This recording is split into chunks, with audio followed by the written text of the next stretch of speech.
Welcome to the track guide for Martinsville in week 5. I'm putting these track guides up because I'm trying to get a few time slots going with my community. The times for these are on your screen now, and hopefully this will help people who are a bit new to the car. I'm no oval expert by any means, but I know my way around this car a little bit, so hopefully it can help you if you are new to it or struggling. So first thing to talk about is shifting. I don't think you need to shift. I think staying in fourth all the way around is fine.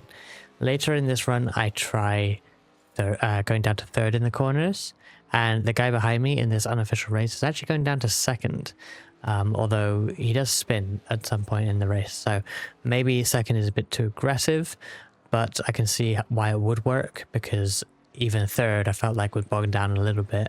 Fourth feels like it's bogging down, but it's not really. This thing has plenty of power to get off the corner, even at the low revs. So that's why I think it's easier to stay in fourth, and it means wheel spin is not really an issue unless you really flat foot it. So I say stay in fourth, but if you're feeling more aggressive and more confident, then try going down to third perhaps, but it's a lot more work. And of course, I'll point it out here because I just did it.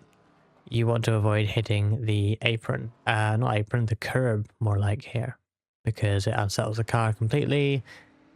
Just a bad idea. But let's look at the actual method here. In fact, let's find a better corner because that's the one I screw up. We'll go around to turn 1 actually, because there's a better braking marker at turn 1. So I'm braking. It's hard to see on this particular camera, but you see this end of this sort of NASCAR Cup Series sign. You can probably brake later than that, but this is a safe bet and doesn't sort of overheat the brakes too much, I don't think. I've also come down to 49% brake bias, by the way. Play around to find your preferred. You could probably go even more rearward, honestly, but I felt fine at 49, so I didn't bother changing it further. I might do so later in the week. But this is a good starting brake point, and then you can work your way later if you feel like. So, and that one I completely missed the corners. Let's find a better one.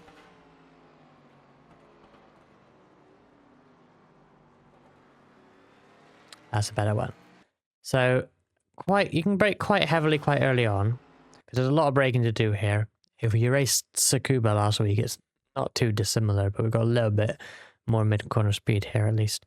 So I think max braking I do is just over 50%, maybe 60%. And then I trail it down and I keep a little bit on quite deep into the corner. I'll be like halfway around the corner before I come off the brakes. I'm not really liking rolling the middle like I have said on the other oval tracks earlier in the season.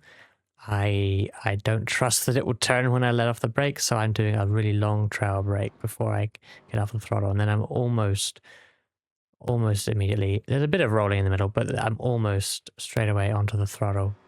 Not full throttle, I go straight to like 60-70%, and then as I wind out the wheel, I get on the throttle fully. This is of course in fourth. I find it's not too hard to do that. You can't go from 0 to 100%, but as long as you are not, it's pretty straightforward to put the power down at these revs. So I'm actually on the throttle pretty early. It's possible if you mess up the timing of that you will understeer into the wall, and obviously if you properly floor it, you will just spin. But if you're a bit too early with your progressive throttle, you will be sent to the wall on the outside. But I feel like it's not too bad as some of the other tracks we've had, as long as you are patient and get on the throttle when you're starting to point out of the corner. So I'm trailing all the way around to the middle and then getting on the throttle really when I'm sort of in this. There's not much banking in Martinsville, but there's a bit. And when you are sort of near the exit of the curb and end of the curb, you can kind of just go full throttle as long as you've got most of your turning done, and then it won't really understeer much more than what you want to get out to the wall anyway. So you can see a sort of acceleration point here. So yeah, sort of here it's a bit different. I'm sort of getting full throttle before the end of the curb.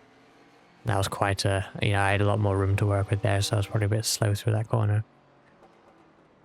So when I kind of miss the corner, obviously this is quite a difficult, quite an important thing to avoid doing, because it's Martinsville. If you do this and you're battling someone, they're going to send it to your inside. And honestly, generally speaking, you probably notice I'm coming off the wall quite early, sort of diagonally going into the corner. This is force of habit because people will just send it on you here, right? It's Martinsville. So you kind of want to compromise your, if you have someone behind you, at least you want to compromise your entry a bit to cover off the threat of a dive bomb.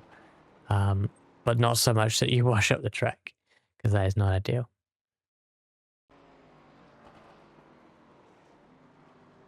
Bit wide there as well. I did struggle with that. I think I was trying to be a bit more aggressive on the brakes. It just caused the car to start washing up the track. So I had to sort of back up the braking point again.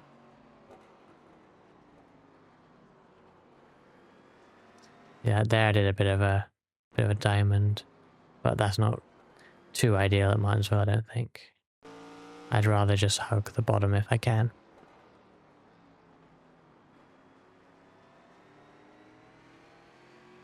There we are. Hopefully this helps. Let me know in the comments below if you have any questions. Here are the time slots on your screen again. Would love to see you there if you fancy some SRX racing in some more European friendly time slots. Feel free to join our Discord, link in the description below.